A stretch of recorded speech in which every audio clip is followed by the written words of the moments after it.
Lean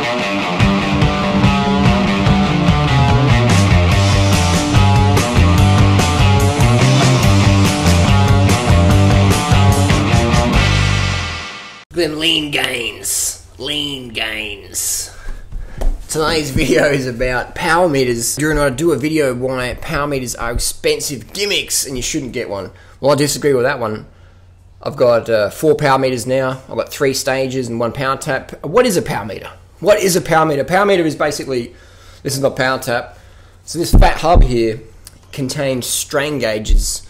The strain gauge measures the force that your legs are putting for the bike, so it goes to the rear wheel. So this fat hub has got strain gauges inside. That's a power tap, which I recommend. Alternatively, you have the stages power meter. This isn't actually stages, but the stages is like a little strain gauge mounted on the back, like a bit of a big black cockroach, I call them. And they just stick it on the back of there. And I've got it on my other bikes, but I've done videos about that.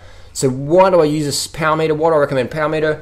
Power meter is a great way to train for anyone regardless of fucking fitness. Anyone regardless of fucking fitness. If you're a total noob, learn to ride a bike again after a 30-year break or whatever, or want to get a pro contract or whatever, power meter is going to help you get your goals because it shows you what you're actually doing.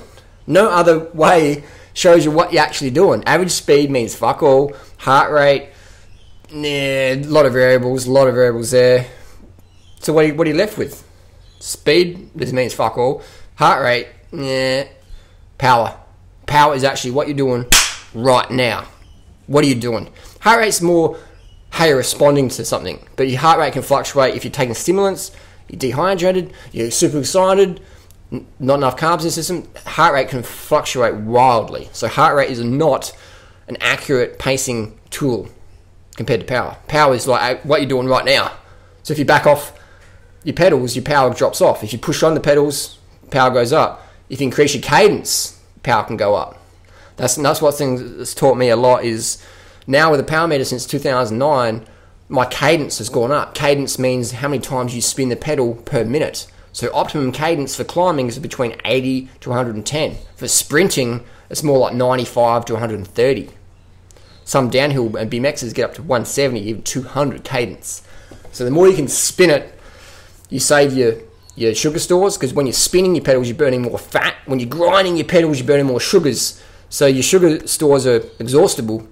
So if you can spin, you can go longer, you can burn more fat, you can burn more total calories, because you just go longer, you can go better. So you want to learn how to spin at least 80 RPM. And all the power meters these days, the stages and the power tap, they come with a built-in cadence meter. So it registers, people go, hey, you see what your power is. So you got your thing called a Garmin head unit, and I use a few different Garmins. This one's I use for running, but also measures the power meter on your bike. So the Garmin's are great. Expensive?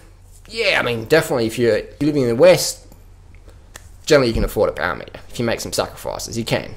You know, if you're fucking honest with yourself, anyone can afford a power meter if you really want it. If you really want it, you can. Chances are, you're watching this video, you live in a Western economy, and so you can be able to afford these things. If you live in a Western economy where you can maybe work some extra hours over time, you generally can afford it. If you live in certain countries, low income, then you understand. But you're probably not going to be watching my video if you're earning $1 a day, $2 a day, like 50% of the world population does. 50% of the world lives on less than $2 a day. So please don't tell me you're earning $20,000 a year or $50,000 a year. Oh, I'd like to get a power meter. I can't. Come on, that's bullshit. If you want something, you can get it. Power meter. Today I did a race, a duathlon, very hot. I lost 5 kilos in that race. So my performance went crashed down. People got to kick Darren Ryder's ass today. I still finished, I think, 7th in the state. It was a state championship duathlon, but it was my sort of course. It was climbing. It was hot. It was a lot of running, and so there's my sort of, I thought, yeah, I'm going to do pretty good today, my ego said, but I got smashed because after the run, I started getting dry. I hadn't been having enough sleep during the week. I've been having late nights on Instagram trolling. You got like top 10. Yeah, so I got top 10 in the state, but I could have got better. But anyway, so the power meter was great because I'm going up the hill, I'm going to the wind, and I could see my wattage wasn't what I normally could hold. If I didn't have the power meter, I'd be like, wow, the competition's really good today or whatever.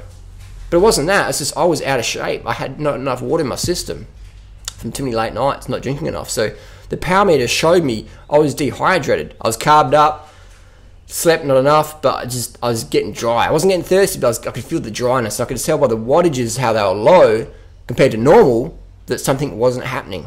So that was a powerful tool today. If without a power meter, it would have been really, I would have struggled even more today because I understood what happened straight away. I go, I can't hold my watts. I can't hold my watts like I normally could for this climb. Means I'm getting fucking dehydrated. So I'm going to flip the switch. I went into economy mode where I just say, okay, bring it down to this sort of wattage and try and hold this versus try and just push and just blow up. I switched into economy mode, bam, and finished the race. I think 7th overall. So that was where the power meter is really helpful. It shows you what you're doing. People say, Harley, I don't race. I never want to race. Fine, but you race your mates. Aren't you in the race to get fitter? Yeah, you are. So power meter is going to help you go up any climb you want because it's going to teach you about how to get better gearing on your bike. If you get a power meter on your bike and your cadence is going at 80, you don't have enough gears on your bike to go up that climb. So get a compact crankset or get a 32 on the back or whatever. Get bigger teeth on the back. So the bigger this is like a 28. The bigger this is, the easier it is climbing, the better cadence you can have. All of the world's best climbers like Contador, etc., use a 32 on the back with a 34 up front. So that's a big spinning gear. The more you can spin, the more fat you'll burn.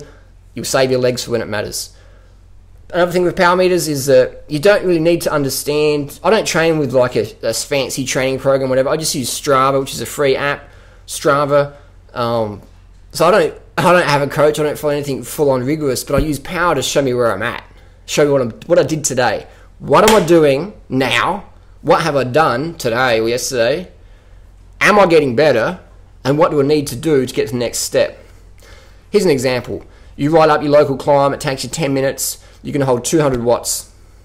You know, if you want to get better, you have to try and hold 220 watts or 250 watts one day. You know what I mean? So without a power meter, you just go, oh, I'm pushing hard. But what are you doing? You don't really know what you're doing unless you got wattages. That's what the pro riders use. And that's why guys like Dr. Ferrari and Lance Armstrong use a power meter. Most experienced, athletes around, best drug protocols, but it's all a waste of time without a power meter to objectively say, this is what the fuck we are doing now. And yes, we are improving because the wattage went up or the watts per kilo went up. So without a power meter, you cannot say you're getting fitter or whatever, especially if you've been doing it for a while. Because sometimes people have a bad day. Like today, someone might have thought, wow, I beat Duranrider, I'm getting really fit. I just had a fucking bad day. But if I had a power meter on and saw that, I'd go, well, Duranrider had a bad day because look at the watts. Duranrider can normally do better than that. So the power meter shows you what's going on. I encourage people to get invested in a power meter. I rate the Stages cycling power meter. I rate the Power Tap, not sponsored by either company. I paid retail. Why do I promote them? Because it's cheap. They're the cheapest, the lightest, easiest to service power meters in the market. The SRM and the Quarks are expensive, heavier, flexier, require a lot of more messing around.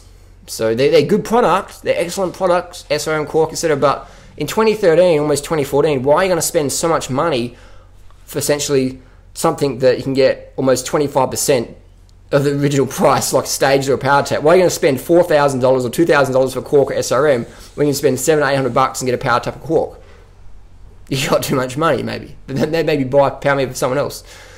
That's my tips on power meters. Are power meters expensive? Gimmicks? Definitely fucking not. Are power meters more affordable than ever before? Definitely. Will a power meter help you achieve your fitness goals? Definitely, because it'll teach you how to pace properly so you can just cruise.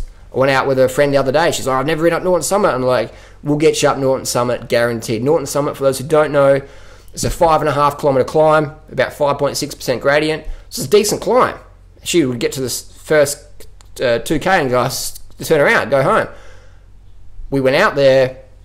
I said, just ride next to me. And I just picked a good wattage on you that she'd be able to comfortably get up the climb. At the start, she's like pushing big watts. I'm like, no, back it off. Hold my watts, just sit next to me. Got up the climb easy. Next few days out there again. Because understanding how to pace properly is essential for climbing. Whether you're Chris Froome, attacking off the front, looking down at his stem, or total beginner, starting out, want to get fitter, power meter is going to help you. You don't need to get a fancy bike, but you need to get a power meter.